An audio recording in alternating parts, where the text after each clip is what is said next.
네, 방금 소개받은 김종문입니다. 오늘 제가 평소에 존경하는 우리 김용근 총재님, 저랑 동기 총재님이시고 이 충남 대전 지역을 관할하시는 로타리 총재님이신데 꽤 오래전에 이 라일라 행사가 있다고 저보고 와서 학생들한테 좀 특강을 하면 어떠냐고 말씀을 주셨을 때 제가 1초도 망설이지 않고 무조건 달려가겠습니다. 그래서 오늘 왔습니다.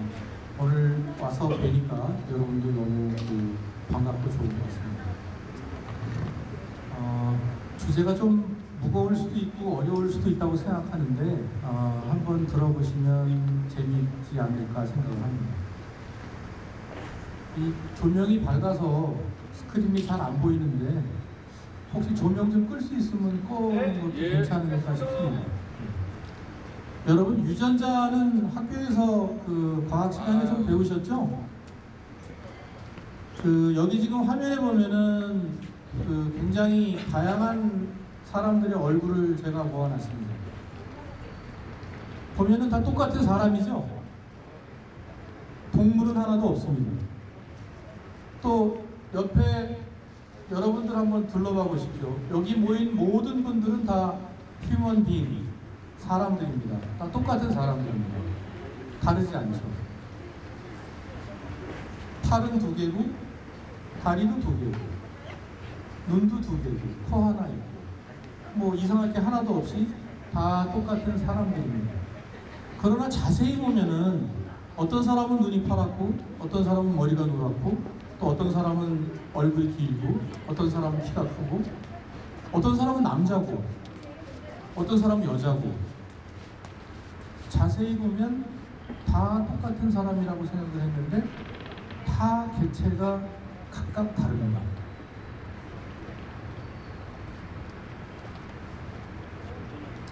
우리 몸속에는 유전자라는 게 있습니다. 어머니와 아버지로부터 받아온 유전 자산입니다.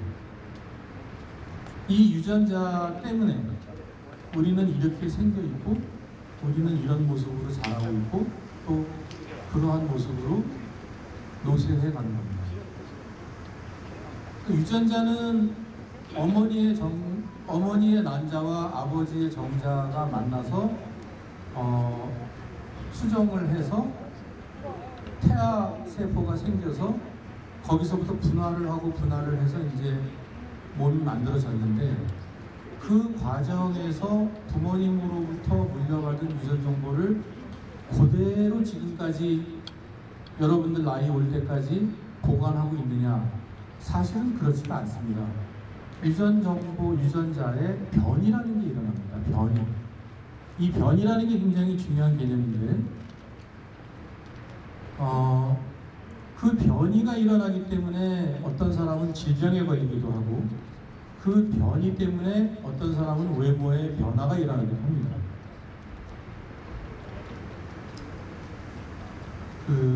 여러분 여기 계신 분들은 몇 년 전에 코비드-19 팬데믹을 경험하셨었죠? 마스크 쓰고 다니시고 여러 사람 모이는데 못 가고 또 여행도 가기 어렵고 그런 거 한 4, 5년 전에 경험하셨었죠? 그게 2020년이었습니다.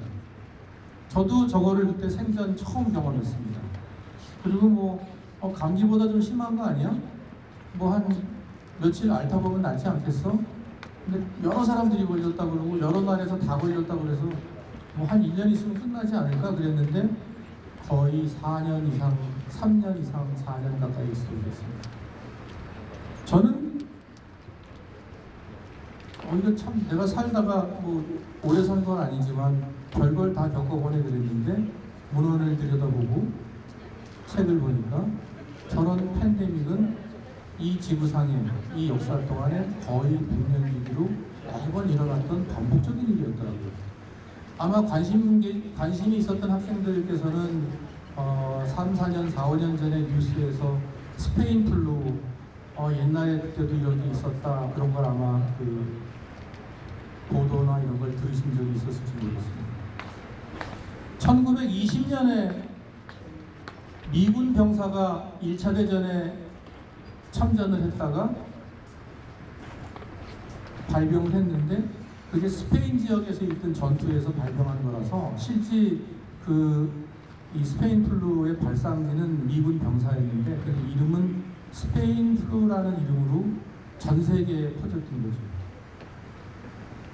코비드-19 2020년에도 뭐 이태리, 한국, 미국, 뭐 중국 여러 나라에서 굉장히 많은 수의 사람들이 생명을 잃었는데 스페인 플루 때는 훨씬 더 많이 잃었죠. 왜냐하면 저 때는 약도 없었습니다. 그리고 1820년대에는 런던에서 콜레라가 발생을 해가지고 또 굉장히 많은 사람들이 죽었습니다. 또 그로부터 100년 전에는 여러분들 잘 아는 중세 흑사병 같은 그런 병들이 돌아서 거의 매 100년마다 이 지구상에는 커다란 질병들이 발생했습니다. 근데 뭐 오늘 역사가게 하는 시간은 아니지만 그 대단했던 로마 제국 1000년 동안은 이 팬데믹이 그렇게 많이 발생하지 않았습니다. 그래서 과학자들이 좀 연구를 해봤습니다. 왜 문명과 의술과 시설이 발달한 위생이 발달한 현대에는 이런 대규모 질병들이 발생을 하는데 로마 시대 때는 왜 발생을 그렇게 많이 하지 않았을까? 안 했다는 것이 아니고 상대적으로 적었는데 왜 그랬을까? 로마는 여러분들 아시는 것처럼 목욕 문화가 발달하고 수세식 화장실이 굉장히 널리 보급됐던 발전된 사회였습니다. 그만큼 위생이 좋았다는 거죠. 위생이 좋았기 때문에 로마 시대에는 상대적으로 팬데믹이 덜했던 경험이 있습니다. 여러분 지금은 그렇게 무서운 질병이 아니지만 에이즈라는 그런 질병 이름 들어보셨죠? 뭐 한 20년 전만 해도 에이즈 걸리면 완전히 사람들이 피하고 좀 나쁘게 보고 그랬었는데 지금은 좀 치료약도 개발이 되고 또 관리가 잘 되면서 어느 정도 이렇게 심각한 상태에서 벗어나긴 했는데 에이즈라는 질병은 우리 몸에 유전자가 있다고 아까 말씀드렸잖아요. 근데 그 유전자 중에서 CCR5라고 하는 이름의 유전자가 있으면 저 CCR5라는 유전자가 있으면 에이즈균이 들어왔을 때 마치 코비드-19의 그 스파이크처럼 그 딱 균을 받아들여서 그 균이 세포 안에 들어가게 하는 관문 역할을 합니다.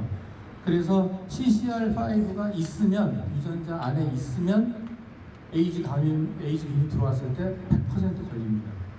한국 사람들은 CCR5 유전자가 거의 대부분 다 가지고 있습니다.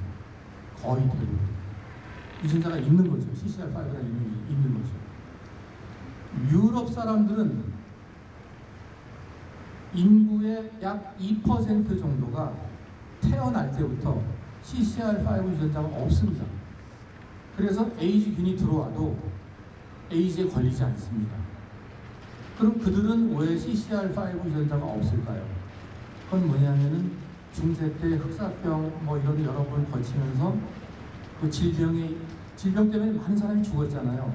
그 질병에서 살아남은 사람은 바이러스의 공격으로부터 살아남기 위해서 우리 몸이 진화와 변화와 변이를 만들어내서 럭키하게도 CCR5 유전자를 다 스스로 없애버렸던 겁니다. 그래서 그분들의 후손이 태어난 분들은 태어날 때부터 없는 거죠. 그래서 안 걸리는 겁니다. 그래서 돌연변이에는 좋은 돌연변이가 있고 나쁜 돌연변이가 있는데 제가 이제 좀 지금부터 본격적으로 그 유전자에 대한 말씀을 드리겠습니다. 여러분들은 처음 보는 얼굴이겠지만 저희같이 생명과학 또 의학 이런 걸 하는 분야에서는 한 10여 년 전에 굉장히 유명했던 사람입니다. 티모시 브라운이라고 하는 사람인데 이분이 그 환자인데 이분은 그 백혈병에 걸렸어요. 그 백혈병에 걸리면은 이제 골수 이식 수술을 받아야 되는데 골수 이식 오늘 의사 선생님도 와 계시지만 골수 이식 수술을 받는다는 게 굉장히 그 어려운 일입니다. 골수를 나눠주려고 해도 그게 다 그 의학적으로 맞아야 되기 때문에 자기와 맞는 골수를 이식받는다는 게 사실 굉장히 어렵습니다. 근데 이분은 독일 병원에 입원을 했었는데 아주 운 좋게도 자기에게 그 골수를 이식해줄 도너를 기증자를 찾아가지고 골수 이식을 받아서 그 백혈병이 났습니다. 근데 이분이 그 백혈병 걸리기 전에 에이즈 환자였었어요. 또 다른 질병을 갖고 있었던 거죠. 근데 골수 이식을 받아봤더니 백혈병도 낫고 에이즈도 완치가 된 거예요.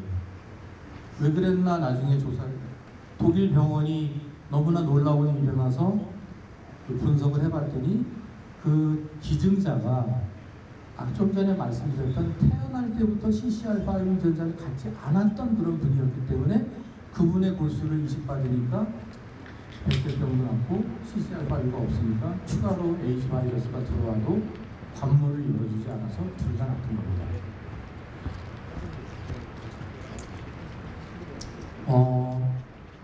제가 아까 다양한 그 사진을 보여드리면서 우리 몸과 외관이 이렇게 다양한 것이 다 우리가 갖고 있는 그 유전 정보, 유전 자원 때문에 그렇다고 있는데 우리 몸에는 유전자가 몇 개나 있는지 혹시 아세요?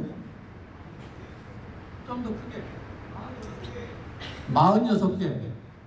좀 비슷한 답인데 정답은 아닙니다. 왜 비슷한 답이라고 말씀드리냐면 46개는 아주 과학 공부를 잘한 학생인 것 같은데 크로모좀의 숫자가 46개입니다. 어머니로부터 23개, 아버지로부터 23개. 그래서 46개의 염색체, 크로모좀을 받아서 우리가 태어난 겁니다. 삼주시네요. 다 박수. 그래서 지금 저 학생이 말씀하신 그 46개라는 숫자가 굉장히 중요한 숫자인데 46개의 크로모좀은 23개의 염색체 쌍을 만드는 겁니다. 이렇게 이제 X자처럼 끼워져 있는 쌍인데 그 23개의 각기 쌍 안에는 우리가 갖고 있는 유전자라는 게 들어있습니다. 자, 그러면 그 23개의 염색체 쌍의 각각 하나의 염색체 그 안에는 그 23개의 쌍 안에 다 염색체가 똑같이 들어가 있어요. 그러니까 23세트가 있는 거예요. 한 세트의 유전자라는 것이 아까 말한 CCR5 같은 유전자라는 것이 몇 종류나 있는지 혹시 아세요? 이런 건 좀 어려운 거니까 꼭 안 맞추셔도 돼요. 네. 한번 말씀해 보실래요? 근데 오늘 이 3680 라일라에 참석한 약 100여 분의 학생들은 정말 스마트한 학생들이네요. 왜 그러냐면 지금 정답을 못 맞히는 게 정답이에요. 왜냐하면 사람이 가지고 있는 유전자는 몇 개인지 몰라요. 약 지난 한 20년 동안 뒤에 설명드리겠습니다만 지난 20여 년 동안 쭉 과학계에서 연구를 해가지고 지금 계속 밝혀나가고 있는데 현재까지 밝혀진 거는 약 2만 5천여 개라고 해요. 좀 이상하지 않으세요? 이렇게 훌륭한 그 스마트폰도 있고 그 다음에 어디서나 다 인터넷이 연결이 되고 로봇이 나와서 커피도 타주고 한쪽에서는 자율주행 그 자동차가 돌아다니는 이런 세상인데 우리 몸에 우리가 갖고 있는 유전자가 몇 개인지를 모른다는 게 조금 이상하지 않으세요? 모릅니다. 대략 2만 5천여 개라고 하고 그 다음에 여러분들이나 저나 총재님이나 각기 사람들의 전체 유전자를 검사할 수 있어요. 그걸 홀 지놈 시퀀싱이라고 하는데 그 홀 지놈 시퀀싱을 하면 몇 개인지 알 수 있어요. 그래서 지금 우리나라에서도 그렇고 미국에서도 그렇고 중국에서도 그렇고 많은 학자들과 연구기관이 인간 유전체 분석을 하고 있어요. 그러니까 유전자를 읽고 있는 거죠. 읽어보니까 사람마다 다 다른 거예요. 어떤 사람은 25,062개, 어떤 사람은 24,996개, 어떤 사람은 25,001개 이렇게 해서 숫자가 다 다른 거예요. 이게 너무나 이상한 것이고, 이것이 과학의 영역에서 쉽게 정복할 수 없는 그런, 어찌 보면 신의 영역 같은 그런 거더라고요. 그래서 사실은 사람마다 생김새도 조금씩 다르고, 또 내부로 들어가면 생각하는 거, 좋아하는 색깔, 좋아하는 맛, 그 다음에 뭐 음악을 즐기는 습성, 이런 것들도 다 달라지는 거죠. 어떻게 보면 그게 또 인간이라는 개체에 대한 커다란 매력이고, 또 과학적인 관점에서 보면은 굉장한 연구 주제이기도 합니다. 얼마 전에 우리나라에서 노벨상 수상자가 한 분 더 나왔죠. 문학을 하신 한강 작가라는 분이 이제 노벨 문학상을 받으셨고, 또 옛날에는 김대중 대통령이 노벨 평화상을 받으셨는데, 안타깝게도 아직까지 우리나라에서는 노벨 과학상, 노벨 화학상, 의학상, 물리학상 이런 쪽의 과학 분야의 상은 아직 나오진 않았습니다. 아마 여기 계신 분들 중에서 머지않은 장래에 그런 과학자가 나오실 수 있겠죠. 1953년도에 네이처에 한 페이지짜리 논문이 쓰였습니다. 한 페이지. 논문이 한 페이지인데, 그 논문으로 이 두 분이 왓슨과 크릭이라는 미국, 영국의 과학자들이 노벨상을 타셨어요. 왜 탔느냐? 우리 몸에 있는 유전자가 어떻게 생긴 거라는 것을 처음으로 이렇게 그래픽으로 보여줬습니다. 여담이긴 합니다만 1953년도만 해도 굉장히 남성 위주의 서구 사회여가지고, 실제로 이 DNA의 이중 나선 구조를 밝혀내는데 기여한 과학자는 모두 3명이었는데, 안타깝게도 가장 일을 많이 한 로잘린드 프랭클린이라는 여성 과학자는 방사선에 많이 노출돼가지고 실험 때문에 일찍 돌아가셨어요. 노벨상은 살아있는 분한테만 노벨상을 수여하기 때문에 실질은 로잘린드 프랭클린도 받아야 마땅한 상이었는데, 저 두 분 남성 과학자만 받았습니다.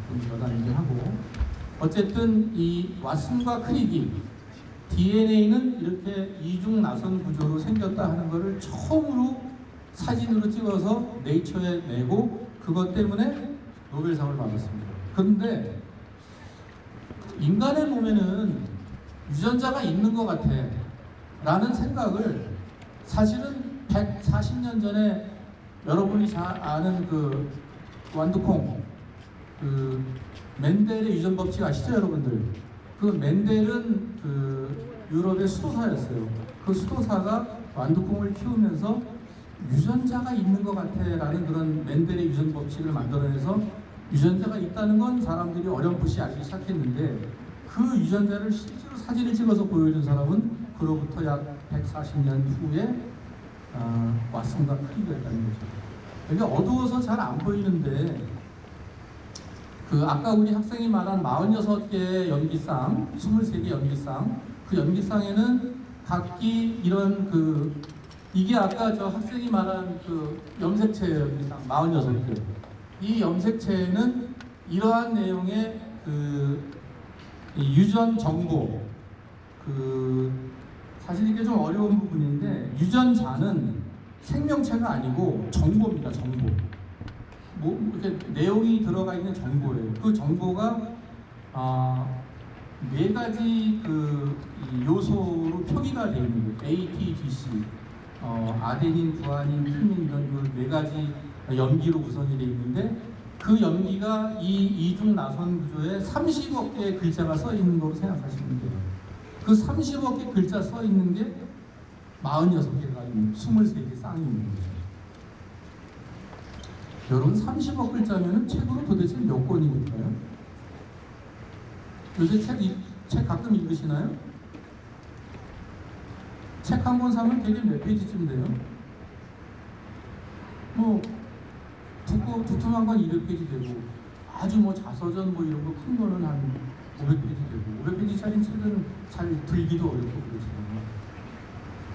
그러면 30억 개면은 30억 글자면 도대체 책으로 몇 권이나 돼요?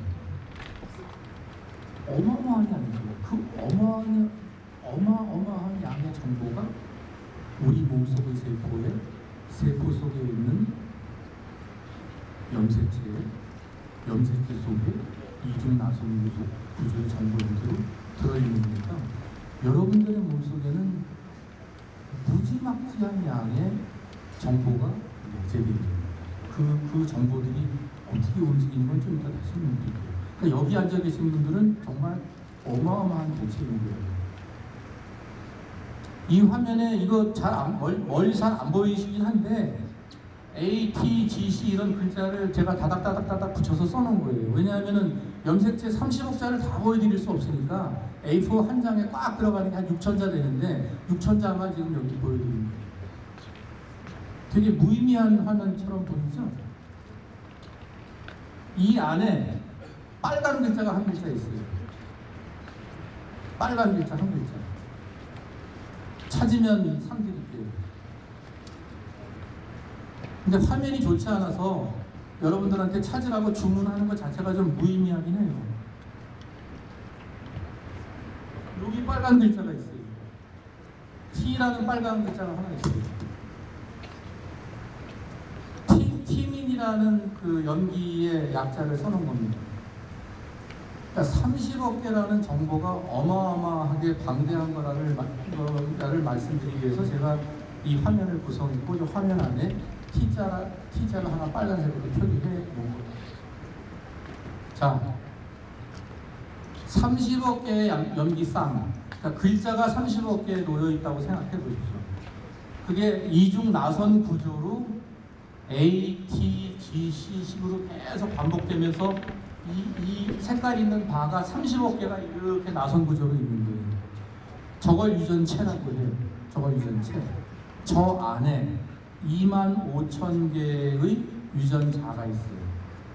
근데 참 신기롭게도 아까 CCR5라는 유전자 여러분들한테 A 때 말씀드렸잖아요. 여러분들 혹시 유전자 이름 또 알고 계신 거 있어요? 안젤리나 졸리는 알아요? 네.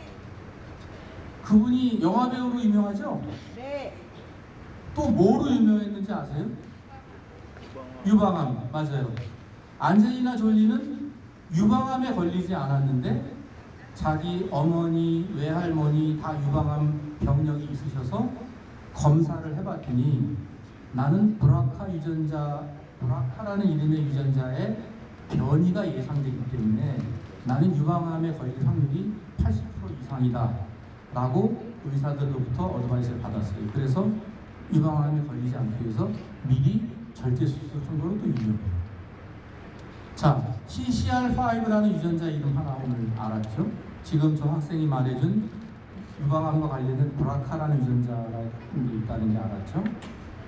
이 30억 염기쌍이 안에는 22만 5천 개 정도의 유전자가 있는데 유전자가 우리는 22만 5천 개 정도 갖고 있는 거예요. 그 유전자는 무슨 일을 합니다. 무슨 일을 해요?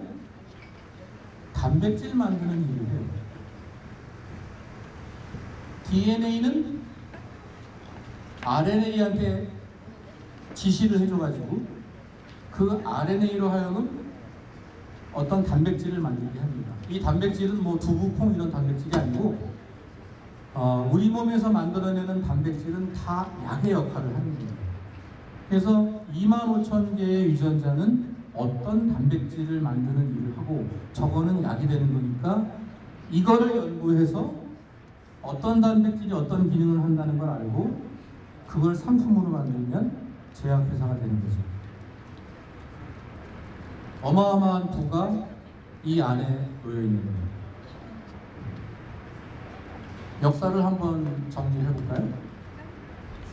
아까 말씀드린 그레고 멘델은 수도사예요. 근데 이분은 수도원에서 이제 수도 생활을 하시면서 완두콩을 키우시면서 완두콩을 관찰했더니 어떤 완두콩은 쭉쟁이로서 계속 다음 세에 태어나고 어떤 완두콩은 싱싱하게 번성을 한다고. 뭔가 윗세대로부터 다음 세대에게 어떤 유전적인 물질을 전해주는 게 아닌가라는 걸 해서 유전 법칙을 발견한 거예요. 그걸 가지고 많은 사람들이 유전자라는 용어도 사용하고, 그 다음에 조금 아까 말씀드린 왓슨 앤 크릭이 10여 년 후에, 120년 정도 가까이 후에 그걸 실제로 사진으로 찍어가지고 유전자는 이렇게 생겼습니다 라고 얘기를 했고, 그 다음에 그럼 유전자를 한번 만들어보자. 유전자 합성은 1972년도에 됐고, 그 다음에 그럼 도대체 유전자가 어떻게 생기는 걸까? 라는 거를 이제 대대적으로 연구하기 시작했습니다. 그래서 미국에서 휴먼 지놈 프로젝트라는 거를 2003년도에 시작을 했습니다. 그래서 소위 말하는 인간 유전자 지도가 완성이 될 수 있었던 겁니다. 저 때까지는 유전자가 있는 것 같아. 그다음 유전자는 이중 나선 구조로 생겼다고 그러네. 거기까지는 알았지만 내 유전자가 몇 개인지, 어떤 유전자가 있는지는 몰랐었는데 2003년도에 휴먼 지놈 프로젝트가 완성이 되면서 이제는 22년 전이잖아요. 이제는 누구나 다 내 유전자가 어떻게 생겼는지 알 수 있어요. 2003년도에는 저거 알아보는데 돈이 10억 정도 들었습니다. 지금은 싸게는 한 150만 원에서 200만 원, 조금 더 디테일하게 하면 한 3, 400만 원, 또 어떤 특정 분야의 유전자만 나는 알고 싶다 하면 뭐 몇십만 원에도 알 수 있는 시대가 됐어요. 지금은 아마 여러분들이 이제 학교에 졸업하시고 직장 생활을 하고 사회인이 되면 건강검진 할 때 복잡하지 않을 겁니다. 그냥 피 한 방울 또는 침 한 방울이면은 여러분들의 질병, 앞으로 발생 가능한 질병, 과거에 알았던 질병, 이런 것들을 다 유전체 분석을 가지고 알 수 있는 시대가 이미 와 있습니다.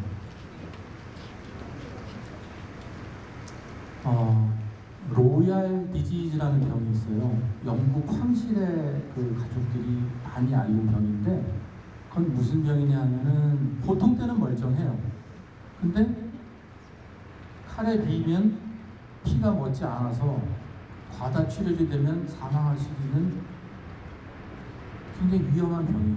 보통 때는 괜찮아요. 그래서 굉장히 영국 왕실의 몇몇 분들은 조심하면서 생활을 해야 돼요.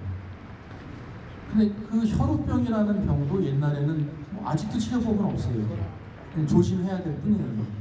근데 옛날에는 원인을 몰랐는데 2003년도에 인간 유전자 지도를 완성하고 보니까 혈우병은 어떤 특정한 사람들이 어떤 유전자의 염기 서열이 되게 뒤바뀌어서 생기는 거구나 라는 걸 알게 됐어요. 여러분들은 잘 관심이 없으실 텐데 삼성그룹 회장을 하셨던 이건희 회장이라고 계시고, 또 그분의 아들 이재용 회장이 지금 삼성전자 회장을 하고 계시고, 또 그분의 사촌들이 지금 뭐 CJ 그룹도 하고 계시고 그런데 이건희 회장님도 그러셨고, 또 이건희 회장님의 사촌 여동생인 이인인가 그런 회장 그렇고, 보통 때는 젊었을 땐 괜찮으셨는데 나이가 들어가면서 손이 이렇게 구부러지고 등이 이렇게 구부러져서 안 펴지는 그런 샤르코마리 투스라는 병에 앓으셨어요. 지금도 앓고 계시기도 하고.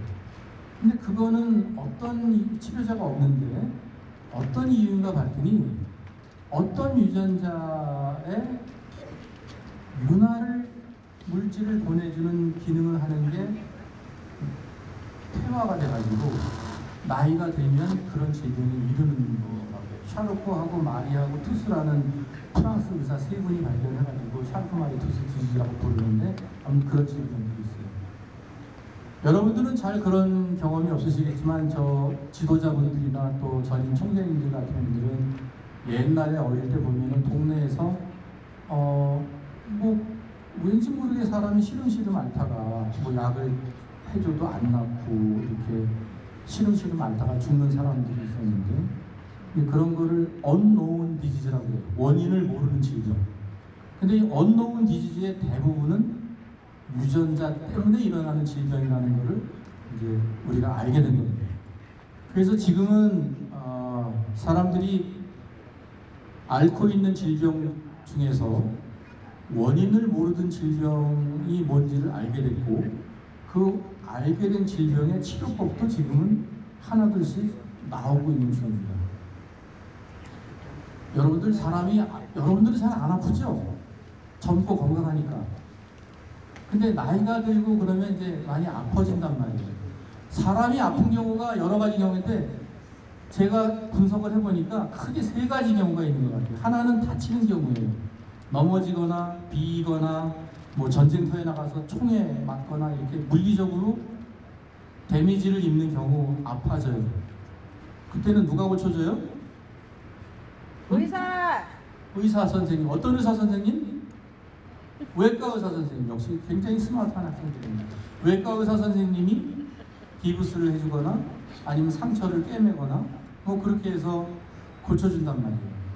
근데 물론 아주 치명적인 그런 그 외상을 입으면 생명에 지장이 있겠지만 대부분의 것들은 그렇게 해서 치료가 가능하죠. 근데 칼에 찔리지도 않았고 총에 맞지도 않았고 어디서 떨어져서 뼈가 굴절되지도 않았는데 아픈 경우가 너무너무 많아요. 어떤 경우죠? 아까 화면에 100년에 한 번씩 바이러스에 감염되는 경우. 우리는 바이러스에 감염돼서 아파본 경험이 다 있어요. 감기 걸려본 적 있죠? 그 다음에 뭐 또 드물게는 모기 말라리아에 걸린 적도 있을지 모르는 거고 여러 가지 뭐 사스 그 다음에 코로나 등등 바이러스에 감염돼서 아픈 경우가 무지무지하게 많아요. 심지어는 암도 바이러스에 일단 감염됐다가 감염된 부위에 돌연변이가 많이 생겨서 암으로 발전하는 그런 경우도 많아요. 이 내장기관에 있는 암도. 그래서 바이러스 같은 어떤 균에 의해서 감염이 돼서 발병을 하면 누가 고쳐줘요? 의사 선생님. 무슨 과 선생님이? 내과 선생님이 고쳐주죠. 어떻게 해줘요? 그 바이러스들을 죽일 수 있는 약을 줘서 주사를 맞거나 먹어서 균을 없애서 고치는 거죠. 근데 자주 걸려요. 감기에 매해 걸려. 그러니까 선생님들이 너 매일 병원에 오면 힘드니까 너는 이번에 감기 걸리지 마라. 그리고 뭘 해줘요? 예방주사. 학생 백신을 맞춰주죠. 여기도 팝콘 한번 주죠.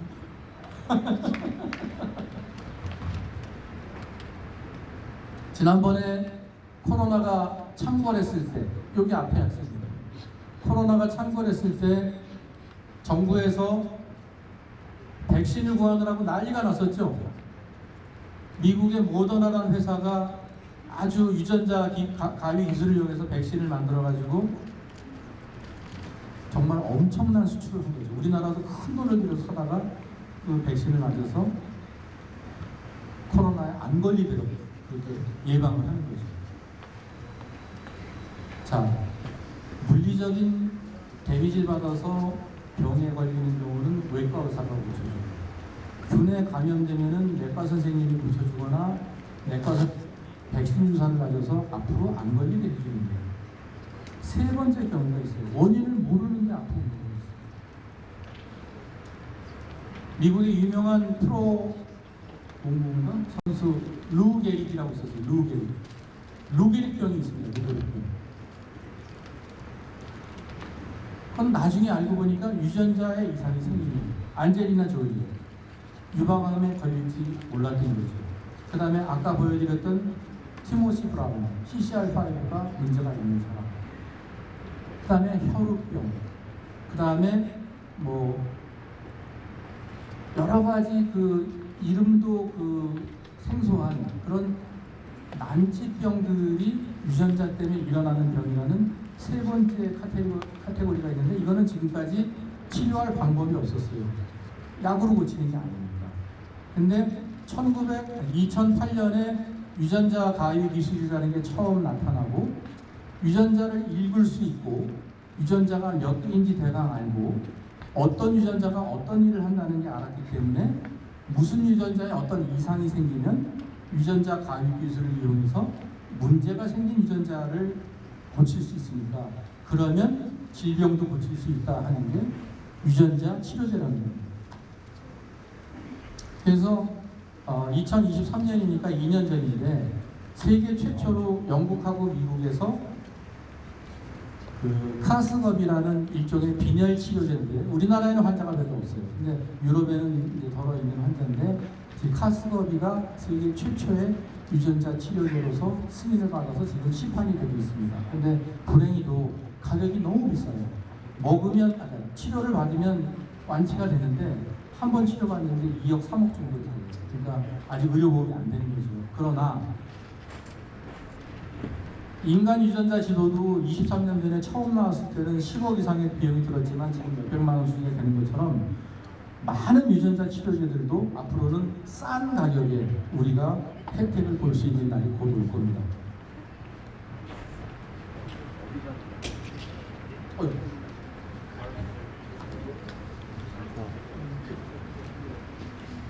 제가 살아오면서 혁명이라는 거를 몇 번 본 것 같아요. 혁명. 정치적인 데서는 뭐 4.19 혁명, 5.16 혁명 이런 말씀 들어보셨죠? 광주 혁명. 근데 저는 뭐 그런 4.19 혁명 제가 뭐 태어나기 전인 태어난 직후니까 그렇고 잘 모르겠고 제가 경험한 거는 미디어 혁명, 정보 혁명, 바이오 혁명이라는 세 가지를 본 것 같아요. 저는 대학 다닐 때 리포트를 손으로 써서 내거나 타자기로 쳐서 냈어요. 근데 졸업하고 바로 회사 들어가니까 타자기가 없어지기 시작하더라고요. 컴퓨터가 책상에 올라와서 여러분들은 뭐 잘 기억 와닿지 않는 일인데 워드 프로세서 같은 게 나와서 종이를 안 쓰고 컴퓨터를 여기서 이렇게 했죠. 그 다음에 또 하나 놀랐던 거는 2007년에 제가 이걸 처음 샀어요. 그 전에도 전화기가 있었어요. 그 전에도 컴퓨터가 있었고. 근데 2007년 이전에는 어디 한 군데에 가서 썼어야 했었어요. 근데 2007년 이후에는 완전히 모바일 인터넷이 돼가지고 어디를 가거나 편안하게 인터넷도 연결하고 통화도 하고 사진도 찍고 다닐 수 있어요. 그야말로 우리 세상이 모두 바뀌는 그런 혁명을 본 것 같아요. 혁명이라는 게 뭡니까? 여러분들 한자 안 배웠죠? 한자 모르죠? 그 혁명이라는 거는 속의 거를 다 뒤집어 가지고 안과 박을 싹 다 바꾼다는 의미의 그런 것이 혁명입니다. 그러니까 컴퓨터가 나오고 모바일 폰이 나오고 세상이 완전히 바뀐 거예요. 여러분들은 아마 지금 첫 번째 그 혁명을 아마 지금 경험하고 계실 거고 지금 대학을 들어가시거나 뭐 이미 대학생이 계시지만 사회에 나가시면 그게 혁명이었구나 라고 생각하실 거예요. 뭐냐면 AI 혁명입니다. AI 혁명. 자, 미디어 혁명 때문에 저희가 그 컴퓨터가 대중화되고 그랬는데 1997년에 미국의 부통령이 세계 정보통신 대회라는 게 있어요. 거기에 와서 기조연설을 했는데 그 기조연설에서 이분이 1997년이면은 우리나라가 좀 이렇게 중진국이었을 텐데 그때 엘고 부통령이 그 회의에서 뭐라고 그랬냐면 여러분들은 세계 최초의 금속 활자를 발명한 나라가 어딘지 아십니까? 라고 물었어요. 많은 사람들이 구텐베르크 그랬겠죠. 근데 엘고 미국 부통령은 그때 세계 최초의 금속 활자를 발명한 나라는 한국입니다. 한국은 구텐베르크보다도 200년이나 앞서서 금속 활자를 발명했는데 당시 한국은 과학에 대해서 별로 관심이 없어가지고 그 기술을 널리 전파하지 않았다.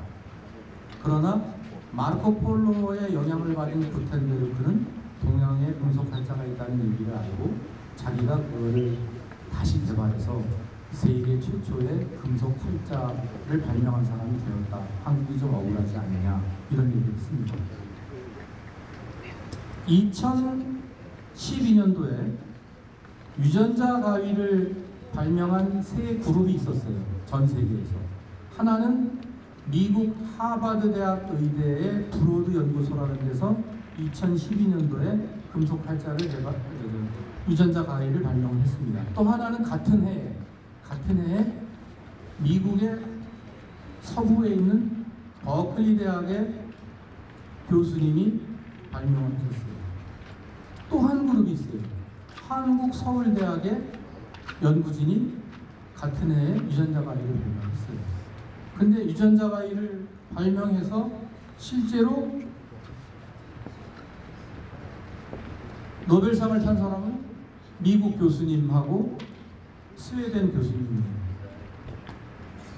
그러니까 우리가 세계 최초의 거를 발명해서 지금은 알고 있어요. 전 세계 과학자들이 한국도 유전자 가위 세 개 중에 하나를 발견한 그룹이라는 걸 알고 있는데, 어쨌든 뭐 지금은 우리나라가 선진국 계열에 지금 올라가고 있으니까 K-팝도 인기가 있고 여러 가지 위상이 높아지긴 했는데 10여 년 전에는 그런 안타까운 일들이 있었습니다.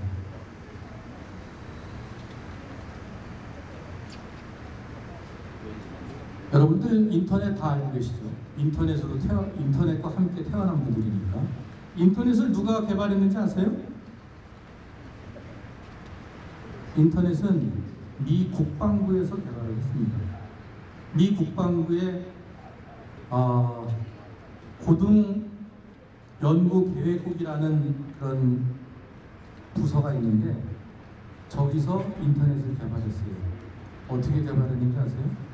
1960년대면은 아주 옛날인데 그때는 미국하고 소련이 핵무기를 가지고 막 경쟁을 할 때예요.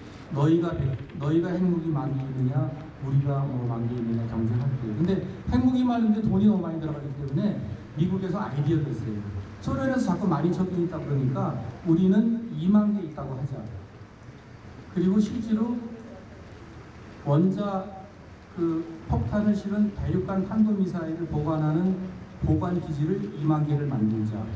그리고 8,000개는 비워놓자. 그리고 소련에다가는 2만 개 있다고 하자. 근데 소련이 그거를 듣고 자기네도 2만 개를 만들어야 되니까 이제 경쟁에서 좀 우리가 딸리는구나라는 걸 느끼게 하려는 거죠. 실제로 미국은 어떻게 한 거냐면은 2만 개 저장고를 만들어서 12,000개만 보관을 하고 2만 개의 저장고를 다 네트워크로 연결해서 그 대륙간 탄도미사일을 이리저리 돌리는 방식을 한 거죠. 그러니까 8,000개는 계속 비워놓으니까 도저히 소련이 여기에 어디에 뭐가 있는지 모르게 하겠다는 거예요. 그 네트워크를 만든 게 인터넷입니다. 처음에는 그 2만여 개의 진지를 연결하는 네트워크를 만들었다가 나중에는 이게 전체적으로 확산된 거죠. 아까 제가 말씀드린 유전자 가위가 2012년도에 하버드, 서울대, 버클리 세 그룹에 의해서 만들어졌는데 그로부터 5년 후에 미 국방성에서는 세이프 진이라는 프로젝트를 또 개시했어요. 저건 뭐냐면은 인간 유전자를 어떻게 하면 이롭게 쓸 수 있는지를 연구를 하자. 국방성에서. 그러니까 미국 정부가 참 무서운 거죠. 그런 일을 하고 있습니다. 소련에서도 에이즈 치료를 위해서 국가적으로 투자를 해서 2019년, 20년부터 엄청난 투자를 하고 있습니다.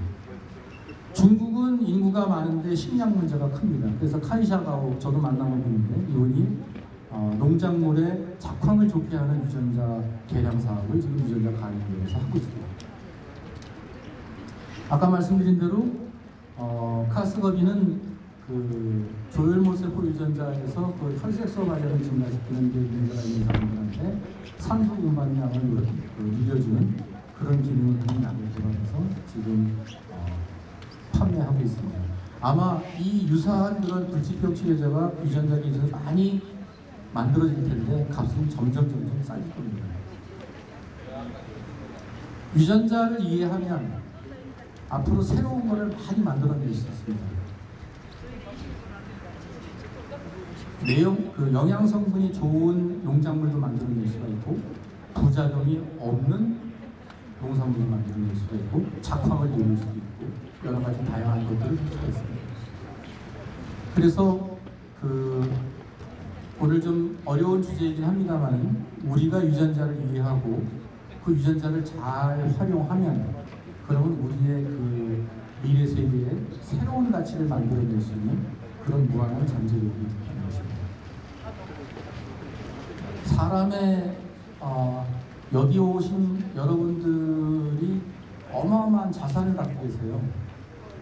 여러분들이 건강한 신체도 가지고 계시고 여러분들 수준에 맞는 과학적인 지식, 문학적인 지식, 여러 가지 지식도 갖고 계시고 또 훌륭한 외모도 가지고 계시고 좋은 가정도 가지고 계시고 근데 여러분들이 가장 중요한 자산을 가지고 계신 것은 여러분들의 시간입니다. 여기 있는 지도자님들에 비해서 여러분들은 최소한 40년에서 50년 이상의 시간을 더 가지고 계세요. 그 시간은 뭐냐? 여러분들이 미래를 위해서 투자할 수 있는 여러분들의 자산입니다. 그래서 그걸 믿으시고 이번 나이가연서 잘 하시면서 여러분의 잠재력을 믿으시고 잘 성장하시길 바라겠습니다. 감사합니다.